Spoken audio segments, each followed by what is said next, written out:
solver cube បានចេញមកឡើងចិត្តមួយខែហើយយើងមានបានដឹងអីពីវាខ្លះអត់ចឹងបើសិនជាយើងមិនដឹងទេនៅក្នុងវីដេអូនេះគឺយើងមានរបស់ចំនួន20វាអាចជារបស់ធម្មតាឬក៏របស់សំខាន់អីចឹងទៅនិយាយទៅបើសិនជាយើងធ្លាប់មើលវីដេអូខ្ញុំយើងប្រកាសជាដឹងហើយថាវាមានប្រយោជន៍ឬក៏អត់ហើយបើសិនជាយើងដឹងហើយយើងទៅវីដេអូដល់គ្នាអូខេតាក់ទងទៅនឹង solver cube វាជាប្រភេទ mob ដែលមានរាងជា block ប៉ុន្តែវាខុសប្លែកពី slime ហើយនិង magma cube ដោយសារតែ solver cube នេះផងដែរវាជាប្រភេទ passive mob បានន័យថាវាអត់ចេះវាយយើងឬក៏អត់ចេះធ្វើអីយើងទេវាក៏អាច spawn នៅក្នុង page full mode បានផងដែរហើយបើយើងនិយាយពីការ spawn របស់វាវិញគឺពួកវា spawn មានតែនៅក្នុង solver cave តែប៉ុណ្ណោះហើយដើម្បីអាចរក solver cave បានហ្នឹងគឺយើងត្រូវរកជាមួយនឹង solver spring ចឹងអា solver spring នេះវាជាប្រភេទ solver ដែលដុះនៅលើដីនៅលើគោកហ្នឹងយើងអាចរកហ្នឹងហើយយើងជីកចូលទៅក្រោមទៅគឺយើងនឹងបានជួបជាមួយនឹង solver cave ហើយយើងអាចចូលទៅក្នុង cave ហ្នឹងហើយដើររកពួកវាទៅគឺឃើញពួកវាកើតពេញហ្នឹងតែម្ដងមួយវិញទៀតបើសិនជាយើងនិយាយពីទំហំរបស់វាគឺវាមានតែ2សន្តានទេគឺទំហំកណ្ដាលហើយនិងទំហំតូចដែលវាខុសពី slime ហើយនិង magma cube វាមានដល់តែ3សន្តានផ្សេងគ្នាហើយចំពោះអាសន្តានតូចហ្នឹងគឺវាកើតឡើងនៅពេលដែលយើងសម្រាប់អាមេធំគេសម្រាប់អាពួកធំទៅគឺវាចេញកូនតូចមកចំនួន2ចំពោះអាតូចហ្នឹងគឺវាមានបេះដូង2ឬក៏ស្មើទៅនឹង4ឈាមចំណែកអាធំវិញគឺវាមានបេះដូង4ឬក៏ស្មើទៅនឹង8ឈាមម្យ៉ាងទៀតពពួក solver cube នេះនៅពេលដែលយើងសម្រាប់វាគឺវាអត់មានធ្លាក់អីក្រៅពី experience ទេហើយចំពោះកូននេះវិញគឺអត់មានធ្លាក់អីទាំងអស់ហ្មងសូម្បីតែ experience ក៏អត់ធ្លាក់ដែរដែលវាផ្ទុយពី mob 2ផ្សេងទៀតណាដូចជា slime ហ្នឹងនៅពេលដែលយើងសម្រាប់វាគឺវាធ្លាក់ជាមួយនឹង slime ball មកចំណែកឯ magma cube វិញគឺនៅពេលដែលយើងសម្រាប់វានឹងធ្លាក់មកជាមួយនឹង magma cream និយាយទៅ mob នេះបើទោះបីជាវាអត់មានធ្លាក់អីមកក៏ដោយក៏នៅតែមានអ្នកចង់ចាប់វាយកមកទុកដែរចឹងបើសិនជាយើងចង់ធ្វើការចាប់វាយកមកទុកចិញ្ចឹមឬក៏ធ្វើអីផ្សេងគឺយើងគ្រាន់តែមានធុងទឹកមួយមកហើយយើងអាចយកធុងទឹកហ្នឹងទៅ right click ពីលើវាទៅគឺយើងអាចចាប់វាបានហើយមួយវិញទៀតនៅពេលដែលចាប់បានហើយមានអ្នកខ្លះចង់បង្កាត់វាឲ្យបានចំនួនច្រើនដើម្បីយកទៅប្រើទៀតណាហើយយើងមានដឹងថាយើងអាចបង្កាត់វាតាមវិធីណាអត់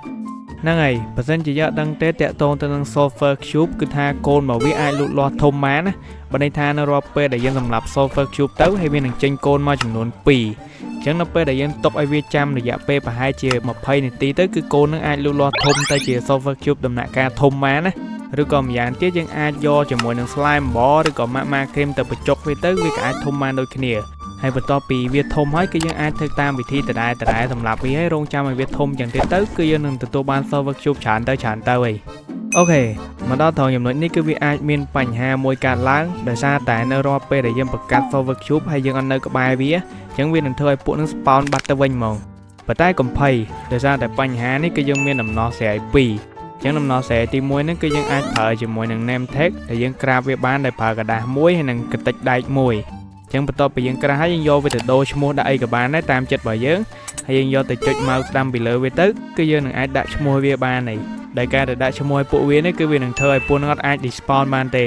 ចំណែកឯទី2គឺយើងអាចប្រើជាមួយនឹងផ្កា dandelion ទៅផលិតជាផ្កា dandelion ពណ៌មាសហើយបន្ទាប់មកយើងយកអាផ្កា dandelion ហ្នឹងទៅឲ្យពួកវាស៊ីទៅដើម្បី activate នៅពេលដែលវា activate បានហើយយើងឲ្យវាស៊ីមួយទៀតទៅគឺវានឹងដោះ activate ចេញមកវិញ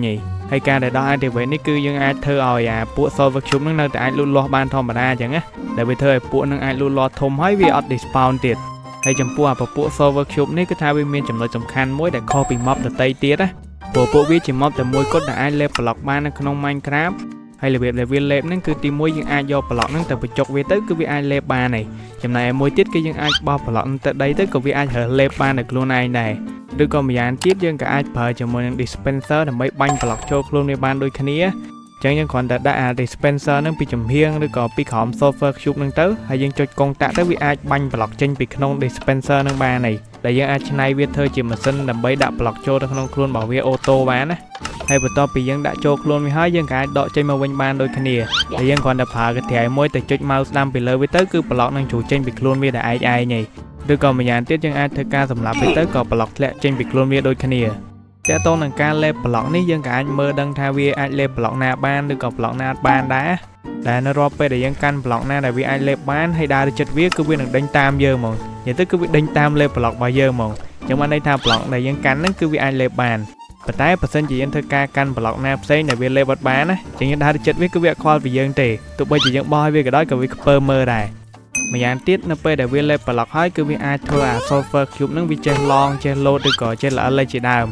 ដែលភាពល្អឬក៏ភាពឡងរបស់វាហ្នឹងគឺសំខាន់ទៅលើប្រភេទប្លុកដែលយើងដាក់ចូលទៅក្នុងខ្លួនវាដូចជាពពួកប្រភេទប្លុកដីខ្សាច់ដីអីហ្នឹងនៅពេលដែលយើងដាក់ចូលទៅខ្លួនវាធ្វើឲ្យ Solver Cube ហ្នឹងមានភាពឡងធម្មតាបើន័យថាវាល្អធម្មតាអត់ខ្លាំងពេកឬក៏អត់តិចពេកណ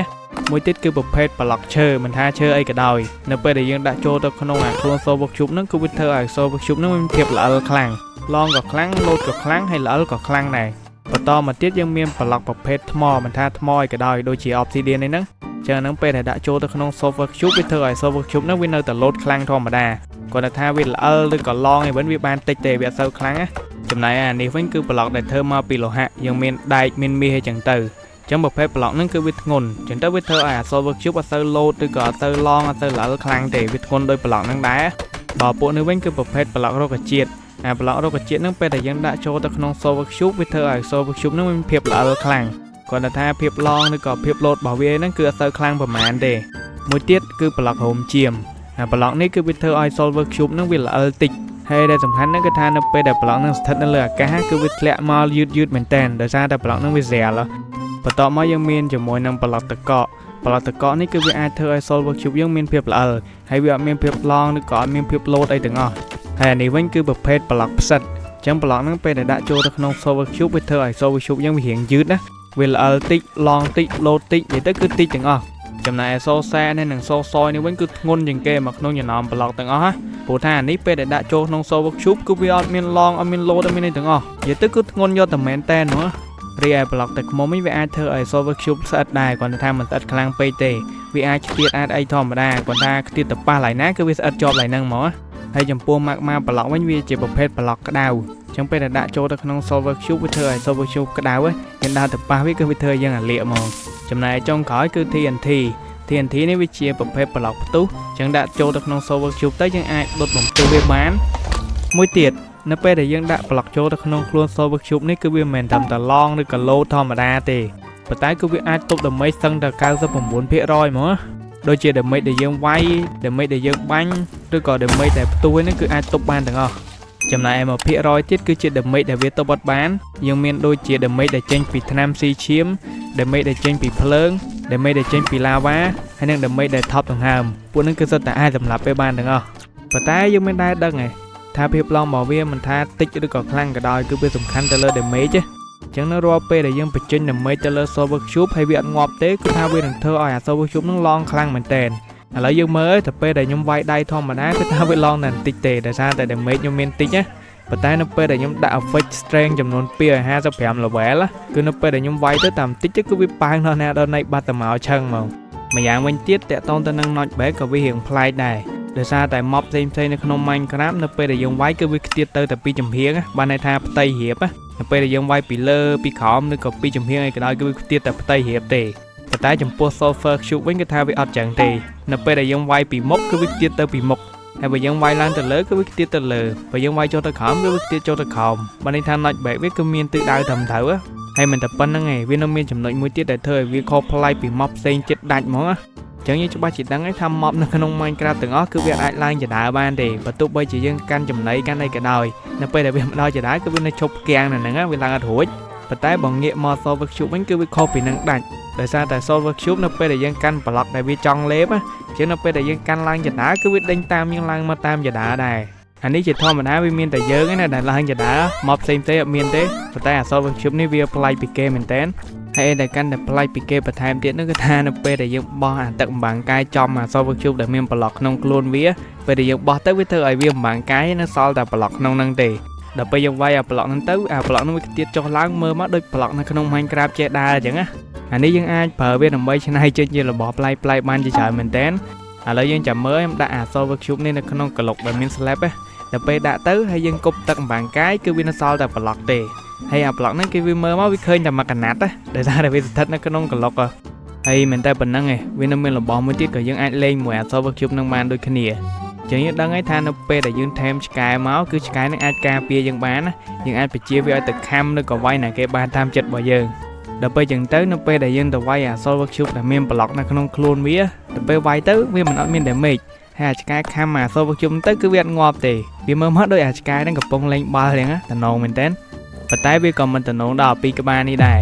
ចឹងយើងច្បាស់ជាបានដឹងហើយថាពេលដែលយើងទៅប៉ះជាមួយនឹងអា Magma Solver Cube គឺវានឹងធ្វើឲ្យយើងឆេះហើយចំពោះអា TNT វិញគឺយើងអាចដុតបំទុះវាបានប៉ុន្តែយើងមិនដែលដឹងថាអាពីរនេះនៅពេលដែលវាប៉ះគ្នាគឺវាអាចដុតបំទុះគ្នាបានណាដែលនៅពេលដែលយើងរុញអា Solver Cube Magma ទៅប៉ះជាមួយនឹងអា Solver Cube TNT គឺវាអាចដុតបំទុះអា TNT បានបើទោះបីជាអត់មានភ្លើងឆេះក៏ដោយគឺវានៅតែផ្ទុះធម្មតាចឹងប៉ុន្តែវាបែរជាមិនធម្មតាចំពោះប្លុកទាំងនេះវិញព្រោះថាយើងដឹងស្រាប់ហើយនៅពេលដែលយើងយកប្លុកដែលមានពលឺទៅដាក់នៅកន្លែងងឹតណាពេលយើងដាក់ទៅគឺវាប្រកាសជាជះពលឺភ្លឺពេញហ្នឹង